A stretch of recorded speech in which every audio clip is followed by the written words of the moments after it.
morning, or depending on when you're watching this, good afternoon, good evening, or good night. My name's Ross, and as always told, out of Voice Radio. So today, we're going to look at a Chandelure deck that Jimmy Wuyts actually went and played in Day 2, that's the good one, of the Pokémon trading card game World Championships. We're going to look at what he played, and we're going to have a chat about whether this actually looks good or not. Although, just to be clear, this is one of my very, very favourite decks at the moment. It's amazing and I love it. And it is all built around Chandelure. Now, this is the new Chandelure that just came around in Unified Minds. And it's got one attack for 1 fire energy. And it says that you discard the top 5 cards of your deck. And this attack does 60 more damage for each Pokemon you discarded in this way. And then you put any number of fire Pokemon that you did discard in this way onto your bench. So if you discard, say, 3 fire Pokemon, you do 190 damage, which is a good amount of damage. But you also then get to put those 3 fire Pokemon onto your bench. Oh, they're stage 2s. Yeah, that's fine. That's not a problem. Whack them straight onto your bench. So then, of course, the real question here is which other fire Pokemon are we playing? Because the goal here, very simply, is to get as much as we possibly can in terms of Pokemon getting discarded. We want to go Pokemon heavy in this deck, but we also want to cheat evolution and take advantage of it. And one of the main ones we play here, I mean, obviously we play other Chandelure, but we play Charizard. Now, this is the Charizard that came around in Team Up.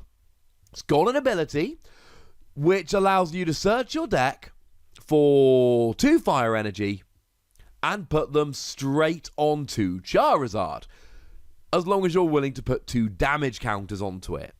You've then got an attack for 2 fire energy that does 30 damage. You discard all fire energy from Charizard and do 50 more for each energy discarded.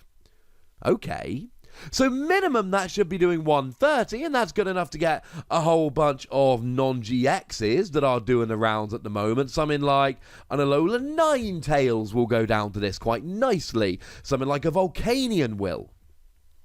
But you can keep going. So if you have 3 energy on, then you're doing 180, which is enough to get something like a Blacephalon. If you get 4 energy on there, then all of a sudden you're doing 230, and that's enough to get Pokemon like the new Naganadel, for instance. This can add up rather quickly. Cool. But the other thing that Charizard does so beautifully is it gets energy out of your deck, and the less energy in your deck, then proportionally the more Pokemon are in your deck, and the more likely you are to hit more Pokemon and do more damage with Chandelure. I mean, really, the ideal situation for Chandelure here is that you're hitting like 4 Pokemon and doing 250 damage to one-hit KO a Pikachu and Zekrom, or you're hitting 5 Pokemon, doing 310 damage, and literally one-hit KOing absolutely anything. So don't sleep on the fact this can thin out your deck. Now, the other thing we play here is 3 copies of Ninetales.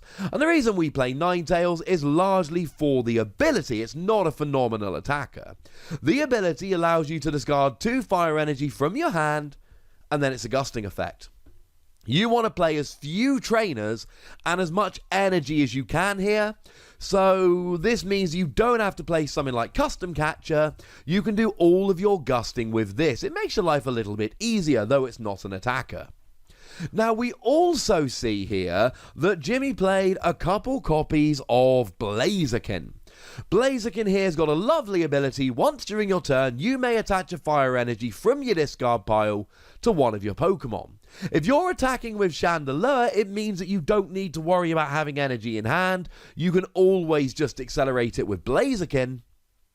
But if you're attacking with Charizard, that's just another energy. It means you should have 3 energy on Charizard and be guaranteeing 180 damage without having to attach from your hand. It should mean that if you are attaching from your hand, then you're doing 230 damage with no issues. Charizard's ability to get energy out, Blaziken's ability to attach from the discard. It means you never actually run out of energy, because Blaziken's always there and has always got your back.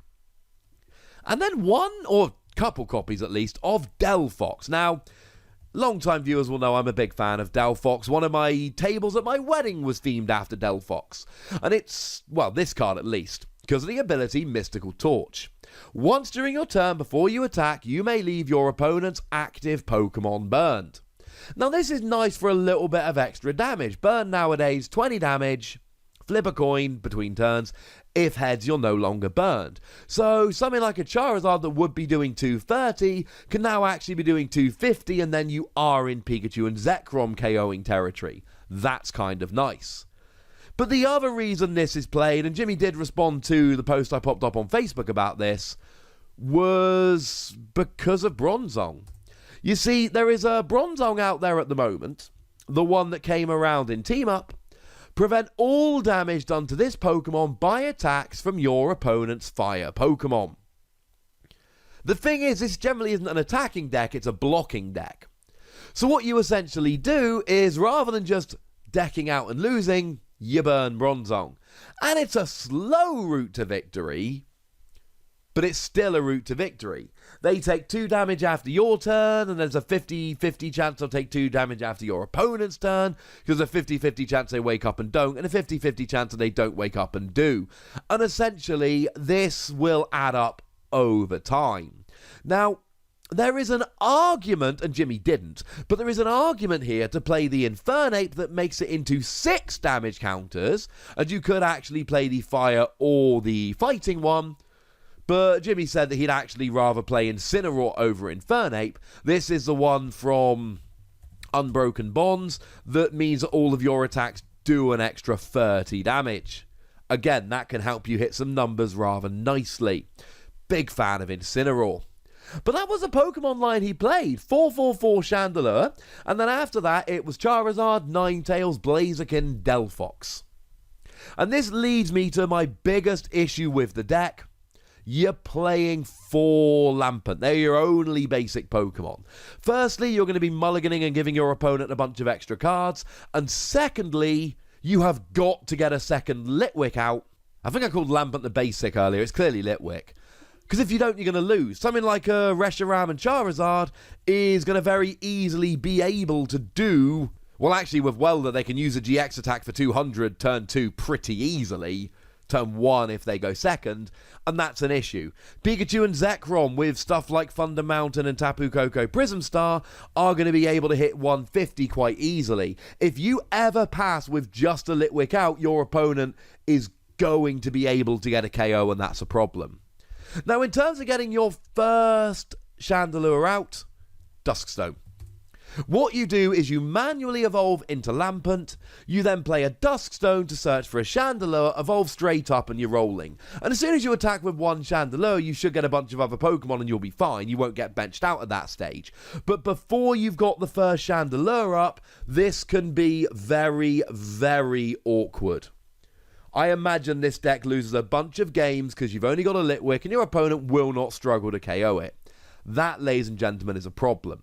There's no other Pokemon search in the deck other than Pokemon Communication, which means you got your 4 Pokemon Communication to get your second Litwick out, because that's the only other Pokemon search that you're playing. The good news is you're playing so many Pokemon in this deck. I mean, I think there's 23 Pokemon if I'm counting that correctly. Frankly, ladies and gentlemen, it is not going to be difficult most of the time to have a Pokemon in hand with the Communication. Now, the main engine for this deck, well, we've got a couple. We're playing Green's Exploration. If you've got no Pokemon in play with abilities, search your deck for any 2 trainer cards, put them in your hand. So stuff like your Pokemon Communication and your Duskstone. Now, Charizard has an ability, and Ninetales has an ability, and Blaziken has an ability, and Delphox has an ability. That's why you're playing them. But you shouldn't really need this once you're set up anyway. Your other way to really get rolling here is Bill's Analysis. Now, Bill's Analysis here is a fun little card. You look at the top 7 cards of your deck, find 2 trainer cards, put them into your hand. So again, what you're looking for here is stuff like your Pokemon Communication, your Duskstone, etc. in the early game. The only other supporter you play here is Brock's Grit, and there's 4 copies of this, and this is an exceptionally important card in this deck. because Brock's Grit puts 6 in any combination of Pokemon and basic energy from your discard pile into your deck. Well, the whole point of this deck is to have a whole bunch of Pokemon in your deck so that when you use Chandelure, you hit lots of Pokemon and take big KOs and put them all out on your bench. That's kind of the point of the deck here. So, yeah, I am completely and utterly in favour of many Brock's Grit. And there's only actually 2 other trainer cards in the entire deck. There's 4 copies of Pokegear 3.0 to help you find your supporters, and then you're playing, I believe, 3 copies of Giant Half, discard a card from your hand, search your deck for 2 energy. You're not playing quite enough energy here, and you are emptying out your deck of energy with Charizard. If you don't have a Blaziken on board, and honestly with stuff like Charizard, you'll often want more energy even if you do, this is absolutely vital for getting your energy out. I don't know how viable this deck is moving forward. I think once it gets up and rolling, it's a spectacularly powerful deck, and the techie options are absolutely there. Might I suggest Macargo for making sure you've got the right Pokemon on top of your deck so that Chandelure can get it into play. I just worry about the first couple turns and how many games you're going to lose based purely on being knocked out too early. But I will very much be testing this deck to see. I love that Jimmy played this at Worlds. I love that Chandelure got represented. And I'm very excited to go and try my own version of this. But I'd like to know how you feel about Chandelure. So please do let me know in the comments section. Go nuts, be nice. And then make sure you like this video, subscribe to this channel, follow me on Twitter at @TheWassy, and Twitch for some live action at twitch.tv/PTCGRadio. If you want to support the channel, get some bonus podcasts and all that, head on over to patreon.com/PTCGRadio, where you can do exactly that. And please do make sure you're checking out youtube.com/WassyPlays, where we talk about a whole bunch of games that don't even have any Pokemon in. But by far the most important thing, as always, look after yourselves till next time. Thank you very much for watching. My name's Ross, and you've been watching PTCG Radio.